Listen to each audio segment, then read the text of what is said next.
Well, today I want to start off by introducing Dr. James Trosko. Dr. James Trosko did a BA in a multidisciplinary kind of background, biology, chemistry, math, and physics at Central Michigan University. This was from 1956 to 1960. And then he proceeded to do his master's and PhD in radiation genetics, and then a postdoctoral fellowship in radiation carcinogenesis and DNA repair and mutagenesis work at the Oak Ridge National Lab, Oak Ridge, Tennessee. PhD was at Michigan State University.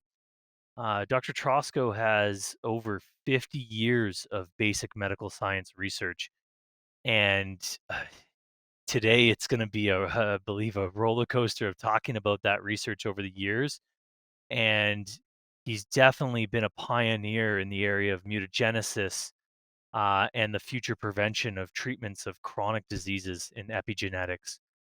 He's got an amazing talk for us today. We're also going to chat with him a bit about his background and how he kind of got into research. Um, and I think maybe before Dr. Trosko starts, I'll start off with just a kind of a more simple question for him to chat a little with. And so, Dr. Trosko, how did you get into the field you're in today? Where did that start? Well, that is a loaded question in a way, but as a high school student, I happened to be exposed to a brilliant high school teacher. And that united me with my own personal experience just as a son of a immigrant from Hungary who liked to fish and exposed me from the age of 3 to the wildlife around Muskegon, Michigan, right on the west coast of the state of Michigan. So I always got exposure to the wildlife, and this high school teacher somehow connected the intellectual aspects of studying biology to my personal experience. He then convinced me to go to Central Michigan University, which is in the state of Michigan, obviously, and that's where he was from. Now, I came from a family that was poor. My father worked in a foundry for 44 years, never had much of a high school education. Uh, and when I got there, I realized how much I enjoyed the university atmosphere, but I also realized at midterm I was not going to be able to finish. There was no money for me to carry on. But fortunately, Sputnik flew over the campus in November of 1957. And that opened up a whole new world for me because it afforded me a fellowship to take only science courses to get a degree so I could be trained to beat the Russians.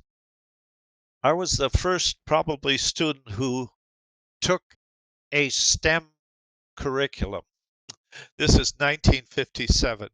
And I was able to take a major in biology, chemistry, and I minored in math and physics.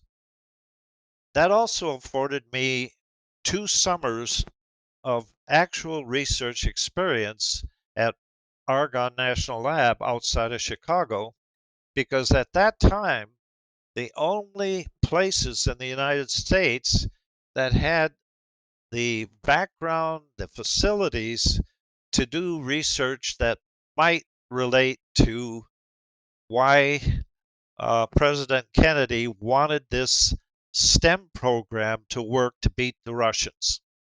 And in my case, at that time, the Chinese, the Soviet Union, and the United States were exploding nuclear bombs all over the place.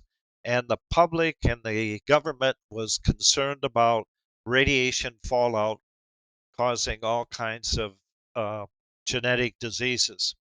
And so that's how I got into the field of radiation biology, radiation genetics, was this undergraduate fellowship that gave me the experience both at Central and at Argonne National Lab.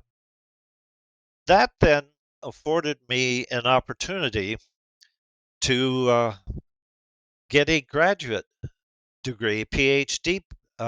Degree, because one of the people I met in my training as an undergraduate at Argonne had just accepted a job at Michigan State University. And he knew of me and he said, "Why don't you come to Michigan State? I'll get you a fellowship." And indeed, I got a fellowship to go there. After 3 years of studying radiation genetics, uh, that then afforded me another opportunity, which was a fellowship to do a postdoc at Oak Ridge National Lab, which was at that time not only the mecca of radiation biology, but also the mecca of modern molecular biology. And I was surrounded by giants. I mean, like Richard Setlow, we called him Dimer Dick Setlow because he was the one who discovered that ultraviolet light could damage DNA, and there were bacteria that could repair the damage, and those bacteria that couldn't repair the DNA damage. Fortunately, I got training under him as well as two other giants in the field of radiation biology. Dr. Ernest Chu, who was the godfather of the development of in vitro assays to measure mutations in mammalian and human cells. And then Dr. Sheldon Wolf, who then was the giant in the study of how radiation causes uh, chromosomal damage. And from that, and I'll make this long 50 plus year journey short as I can, uh, because of that training at Oak Ridge at that time of radiation fallout because of the nuclear bomb testing, uh, I then got a position to go back to Michigan State University as a assistant professor. One thing I left out was while I was at Michigan State as a graduate student, I was there when Dr. Barney Rosenberg developed and discovered the anti-cancer drug cisplatin. This is the world's most used anti-cancer drug in the world. It made him a multi-millionaire, uh, but it made me a little bit famous because I was in the lab when that was discovered, and he graciously put me on his first paper in Nature uh, on the discovery of cisplatin as an anti-cancer drug. Well, I got the job to go back to Michigan State now as an assistant professor. And unfortunately for me, in a way, uh, all of a sudden, Rachel Carson published her book on Silent Spring. And all of a sudden, the government and the public was no longer interested in radiation. And here I was trained to be an expert in DNA repair in human cells. I had just discovered with Jim Cleaver at California that the human syndrome of xeroderma pigmentosum, which could not repair UV damage to skin cells, and they, of course, got cancer. But then, like I said, Rachel Carson's book came out, which basically said forget about radiation, worry about the chemicals that were killing the eagles and fish and frogs and the like. And I had to force my mind to change too. I had to follow the money. And to make a long story short now, that got me into chemical carcinogenesis, which then gave me probably one of the most unique backgrounds at that time, having strong research experience in radiation genetics and now into chemical carcinogenesis that got me into the lab at McArdle Cancer Lab, which was the mecca of chemical carcinogenesis, working with the late Van Potter, uh, who was a giant in the field of chemical carcinogenesis. And from that, I went to Hiroshima, Japan to study because I had both of these backgrounds, radiation and chemicals, to study the effect of the atomic bombs on the survivors in Hiroshima and Nagasaki. Finally, back home, uh, off and on to Sicily, to Japan, and to Korea to more or less put all of this together: radiation, chemicals, chemical carcinogenesis, the origin of cancer cells from stem cells, the isolation of the first human adult organ specific stem cells. And here I am, an 84-year-old guy with all of that experience. So, to answer your question, why am I here with you guys?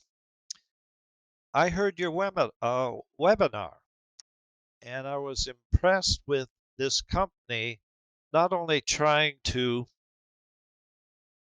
develop new visual technologies, but also using various assays, hooking up with those technologies to study modern biology and pathologies of all kinds of diseases. So that's why I'm here, I guess. No, that was a amazing story, and, like, you know, I hope at some point in my later career, I can tell a similar story with gaining more experience, and, definitely I'm fortunate to have been able to work on some really cool assays. I also I went to a very, very small undergraduate university as well, and, there we were limited with our funding, and so we had to use traditional assay methods to study cancer biology, but it taught me fundamentals that I'll, carry throughout my career. Dr. Trosko, I'm gonna obviously, I want you to show some of this work over 50 plus years, and you gave us a really, really nice overview of that work, and we'll dive into a little bit more of the details. So, I guess just starting, when was this picture taken here on the Uh, screen? it was taken probably just at the time I reached 65 when I was supposed to retire. And I I haven't yet retired, but it was taken in front of the research building in which I had my lab, and we have a beautiful uh, children's garden and a Japanese garden right back. So my students and myself would go out there for lunch, uh, during the summer anyway. Uh, and that's when the picture was taken. That was my last group. So yeah, I'm gonna let Dr. Trosko talk a little bit about some precision medicine, which is obviously growing rapidly even today, and it's going to continue to blow up in the field of being able to treat and prevent cancer. And I like that word, Dr. Trosko. Prevent is key with precision medicine, not just treat.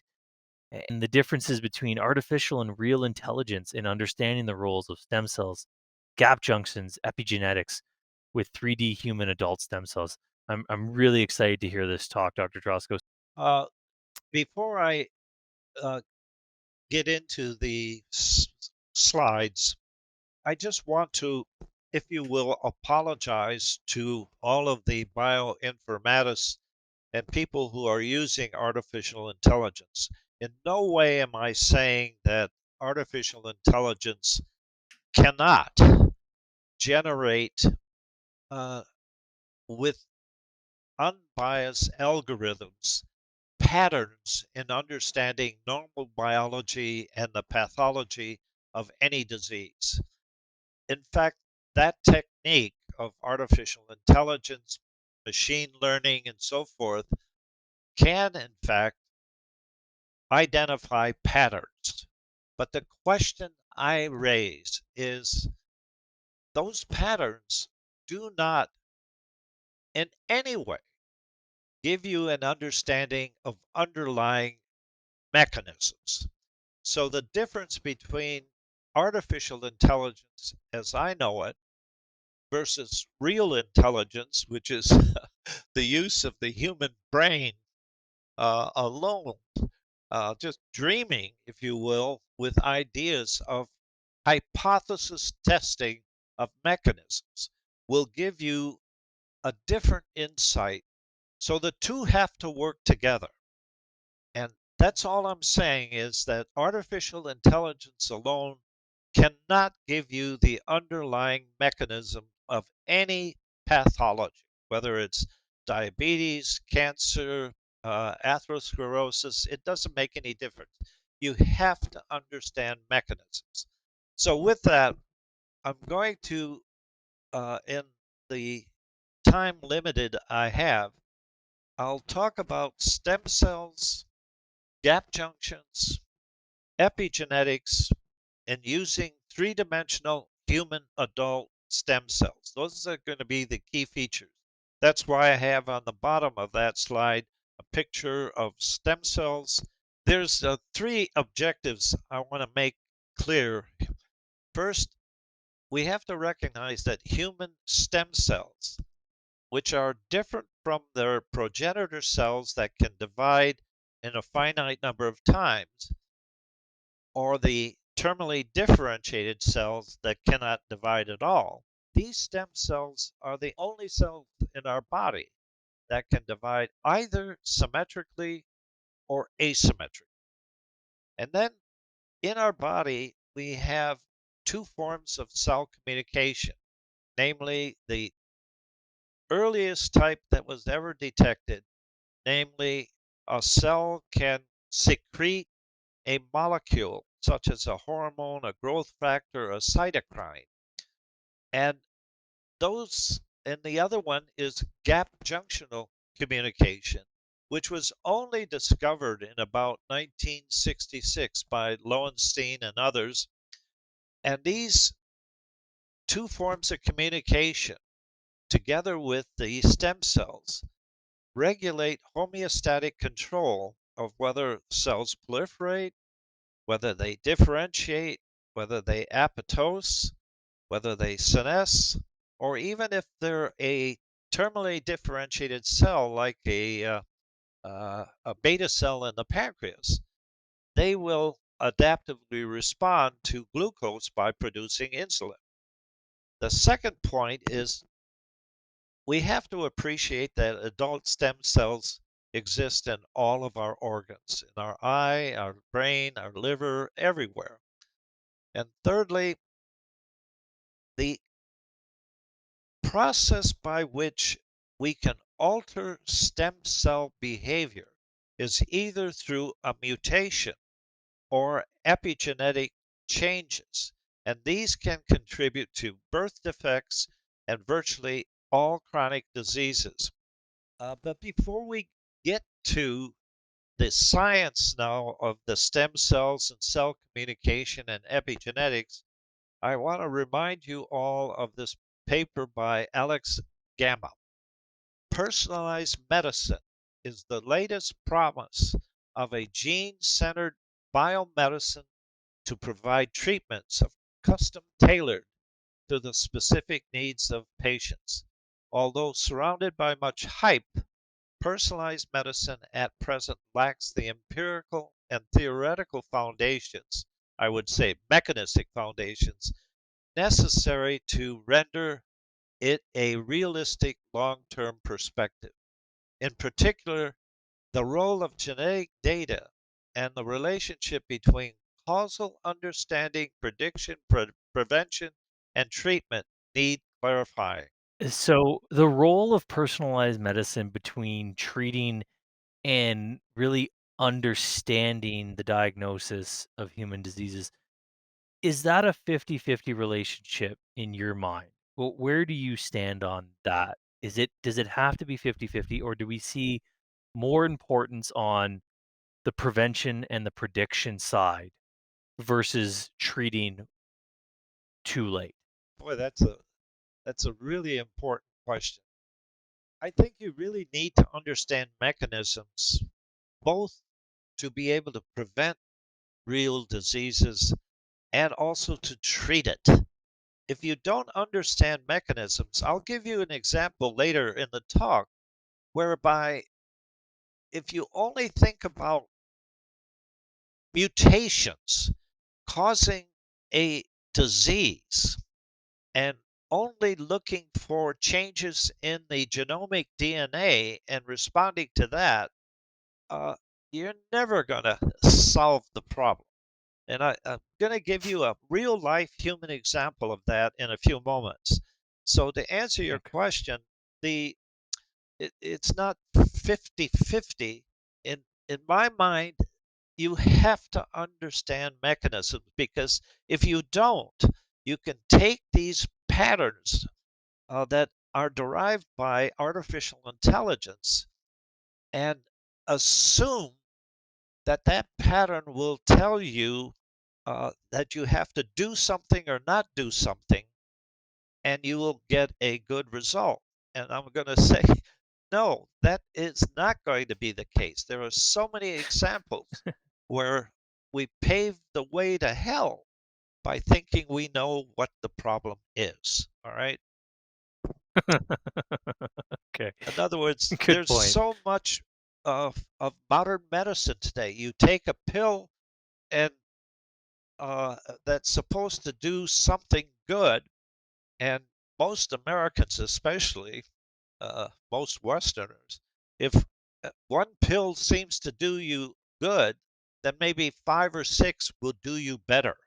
And that's the problem. Mm, If you mm, understood the mhm. mechanism, you'll realize that there are threshold effects, for example, or where a molecule like a drug, which is antioxidant properties at low level, but at high levels, it has pro-oxidant uh, uh, activity. So understanding the mechanisms is important. Finally, we're Okay. going to go up to Hanahan and Weinberg. Uh, this concept of theirs of the hallmarks of cancer changed the paradigm in the minds of most people studying at least cancer. Seeing Jesus as they now have in this particular quote makes me believe that they are on to something. Some would argue that in the search for the origin and the treatment of this disease, namely cancer, will come over the next quarter century in much the same manner as it has in the past by adding further layers of complexity to the scientific literature that is already complex beyond measure. But, as they said, we can anticipate otherwise. Those researching the cancer problem will be practicing a dramatically different type of science that we have experienced over the last 25 years. Surely much of this change will be apparent at the technical level, but ultimately, the more fundamental change will be conceptual. And I think this last line or two is relevant to your company because one of the things that you apparently will be very good at is developing many new technical approaches to study the pathologies of diseases. But the other point is You have to understand the concepts that will come from mechanisms. Yeah, I totally agree with that. That we will have the equipment, but if conceptually we don't understand, it's going to leave huge gaps. 100%, 100%. Dr. Rosencrantz was a student of Bruce Ames. Bruce Ames Okay. was the person who, back in 1973, I believe it was, who really changed the paradigm of many people studying diseases. In other words, things that caused mutations were the bad guys of humanity. And he was one who differed with me constantly in the literature till one day he too had the Jesus moment. And he published this paper, and I love it because I quote it all the time.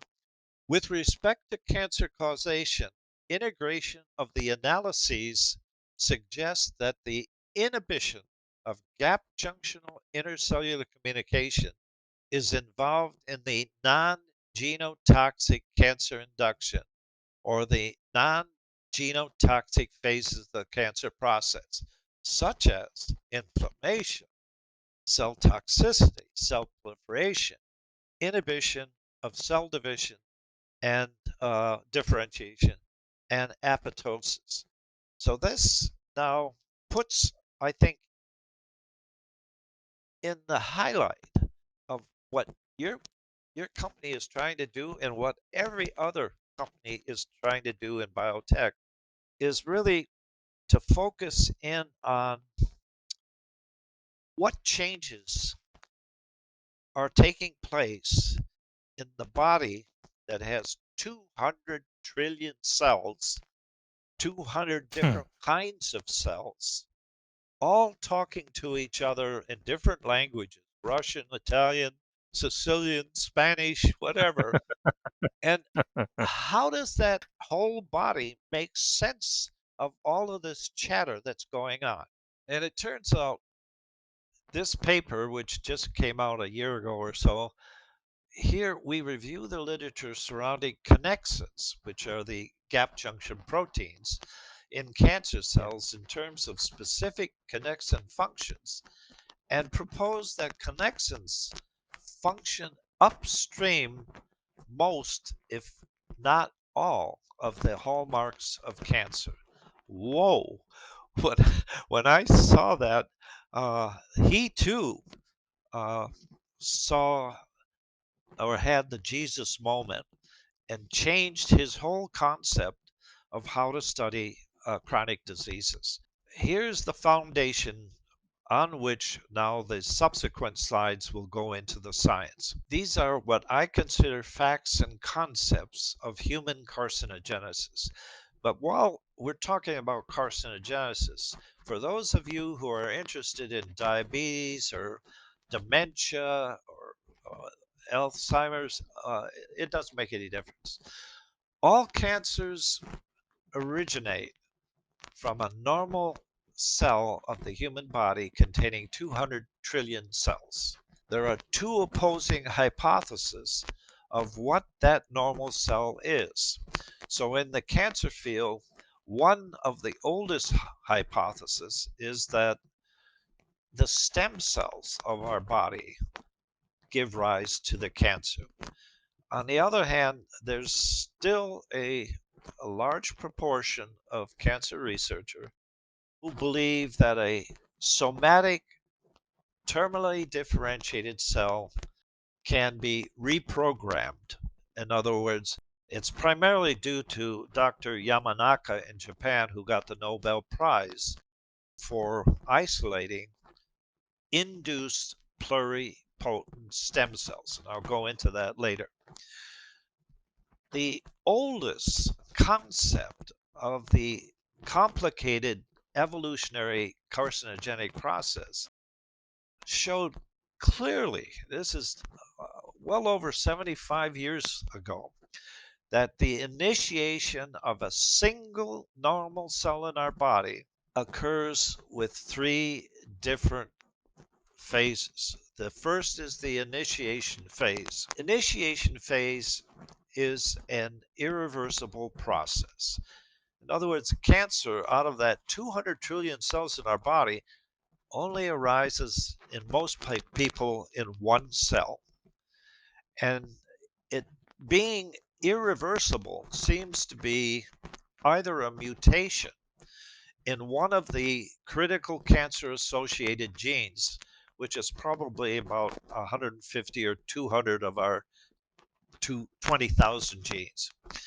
That mutation could occur either by an error of DNA replication, and I'll show you that in a moment, or an error in DNA replication of a stem cell.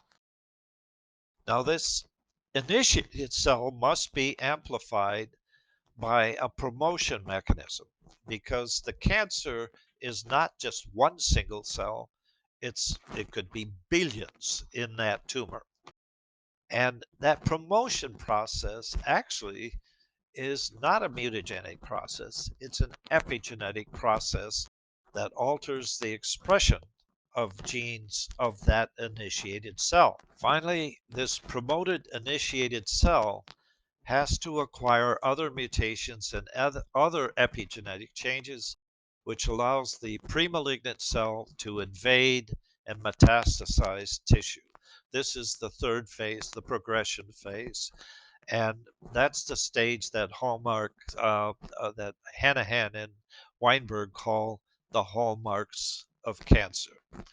And I just Hmm. put down here, keep in back of your mind, at least human cancers are most strongly associated with nutrition and diets.